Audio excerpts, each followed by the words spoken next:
ভোলার চরপেশনে উপজেলা ছাত্রলীগের সাধারণ সম্পাদক আল-আমিন কর্তৃক দীর্ঘ বছর যাবৎ দখলে নেয়া একটি ইটভাটা অবশেষে অবমুক্ত হলো। বিগত আওয়ামী লীগের আমলে ক্ষমতার দাপট দেখিয়ে ছাত্রলীগ সেক্রেটারি নিজ দখলে রেখে রমরমা বাণিজ্য করেছিলেন বলে জানা গেছে।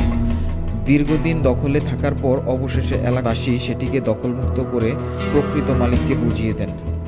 সরজমিনে অনুসন্ধানে গেলে স্থানীয় ওয়াজপুরের প্রতিষ্ঠিত ওই ইটভাটার মালিক ব্যবসায়ী আলহাজ মোহাম্মদ রিয়াদ শিকদার গণমাধ্যমকে জানান, আপনারা এই পিছনে যে এই ব্রিকফিল্ডটি দেখতে পাচ্ছেন, এই ব্রিকফিল্ডটির প্রকৃত মালিক হচ্ছে চরপেশনের বিশিষ্ট ঠিকাদার এবং বরিশাল বিভাগের বারবার নির্বাচিত সেরা করদাতা ইউনুস আল মামুন।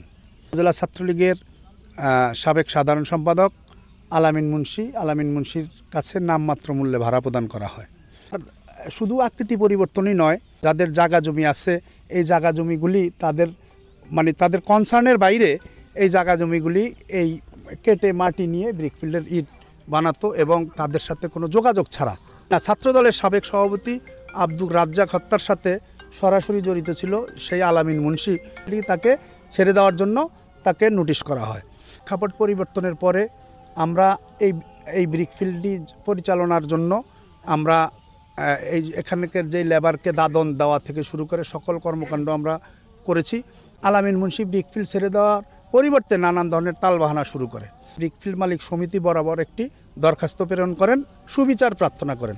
এক পর্যায়ে এই বিচারটি চরপেশন ব্রিকফিল্ড মালিক সমিতির সহযোগিতায় ভোলা জেলা বিএনপির সুযোগ্য সাধারণ সম্পাদক জনাব রাইসুল আলমের কাছে এই বিচারটি হস্তান্তর করা হয়।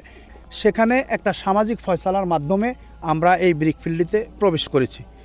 ইতিমধ্যে আমরা দেখলাম নানান ধরনের এই যে বিভিন্ন ধরনের হলুদ সাংবাদিক এবং প্রশাসনের কিছু অসাধু প্রশাসনের কর্মকর্তার মাধ্যমে আমাদেরকে নানানভাবে হয়রানি করার চেষ্টা করতেছে। আল-আমিন মুন্সি তার কাছ থেকে ভাড়া নেয়, ভাড়া নিয়ে উনি ডিট শেষ না হইতে আরেকজনের সাথে ডিট করার পরে এখানে অসংখ্য লোকের জমিগুলো আছে যেগুলো হলো জমিনের মানুষের ঠিক মতন টাকা দিচ্ছে না। 2 বছরে ওনারা জমির মালিকেরা আসতো, উনি কোনো পাত্তাই দিতেছে না। উনি একটা ক্ষমতার বাড়াই দিয়া বুক দখল করে খাইতো 2 বছরে। এখন যেই মালিকে নিল, এই মালিকে নেওয়ার পরে ওই জমির মালিকগুলা আইসা দাবি করতেছে যে ভাই আমাদের তো টাকা দিচ্ছে না। 2 বছরে উনি আমাকে পিছিয়ে অনেক ঘুরে রাখছে, এখন আমাদের টাকা দেন। একটা জামে মসজিদের আমি মোতাল্লি বটে, পদ্মা ব্রিকফিল্ডের পাশে এই জমিটা অবস্থান। আমার জামাই মামুন সাহেব উনি আমাকে কয়েক বছর আগে আমাকে অনুরোধ করে যে এই জমিটা যদি আমাকে দেন তাহলে আমার ব্রিকফিল্ডের একটু উপকার হবে, আমি আপনাকে ভাড়া দেব।